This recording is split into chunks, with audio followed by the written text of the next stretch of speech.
Dan kemudian hari-hari ini independensi peradilan kita juga dipertanyakan ketika kita lihat dalam seleksi hakim MK yang DPR bisa memilih secara tertutup, diam-diam dan cenderung ini ya arbiter ya, tanpa partisipasi publik, tanpa seleksi yang proper. Jadi ini kemunduran yang luar biasa gitu, apalagi proses sebelumnya ada hakim yang diganti di tengah jalan. Ini yang menurut saya kejahatan bagi independensi peradilan. Padahal tanpa independensi peradilan, terutama penegakan hukum, maka penegakan hukum dalam kasus korupsi itu bisa dengan mudah disalahgunakan untuk berbagai kepentingan-kepentingan lainnya gitu ya.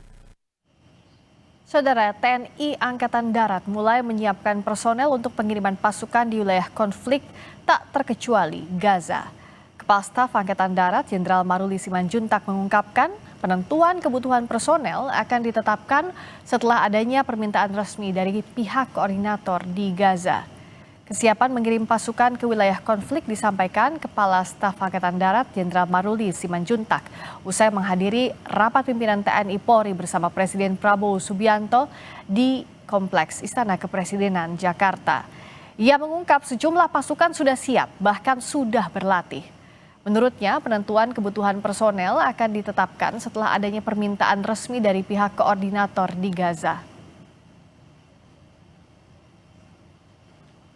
Masukan BOP itu Pak ke... Ya itu kan masih terus berjalan ya. Jadi kan kami menunggu dari hasil koordinasi ke yang mengkoordinir di Gaza.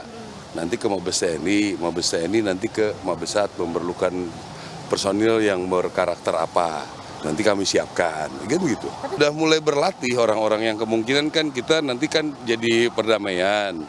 Jadi berarti si jenis, kesehatan, yang seperti itu kami siapkan. Ya bisa satu brigade 5.000, 8.000 mungkin, tapi masih bernego semua. Ketua Komisi 1 DPR RI fraksi PDI Perjuangan Utut Adianto menanggapi rencana pemerintah mengirim pasukan perdamaian ke Gaza.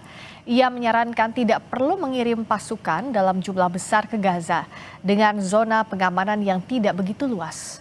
Menurutnya, kehadiran TNI di Gaza menunjukkan komitmen Indonesia menjaga perdamaian dunia, sekaligus mendorong kemerdekaan Palestina. Intinya, hemat saya tidak perlu terlalu besar seperti yang 20.000 itu. Tentukan teman-teman di Kemhan sudah punya ukuran. Kalau jalur Gaza sempat saya pelajari itu luasnya 45 km persegi. Itu lebih kecil sedikit dari Jakarta Pusat. Siapa yang menjadi lead, biar itu nanti ada rundingan di tingkat presiden. Tentu kita berdoa ini lebih seperti peacekeeping forces, penjaga perdamaian, dan membantu percepatan perbaikan Gaza. Lubang raksasa di Aceh Tengah semakin melebar. Dari hari ke hari tebing di lubang raksasa ini terus-menerus longsor.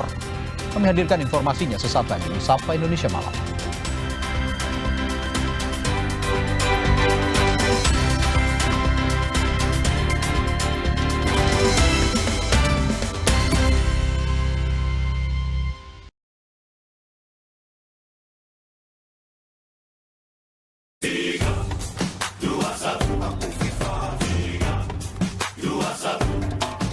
Sepanjang Ramadan, siapkan tubuh dengan 3 botol Aku Viva. Setara 2 liter air diminum dari buka sampai sahur. Biar satu harian puasa pasti sejuknya.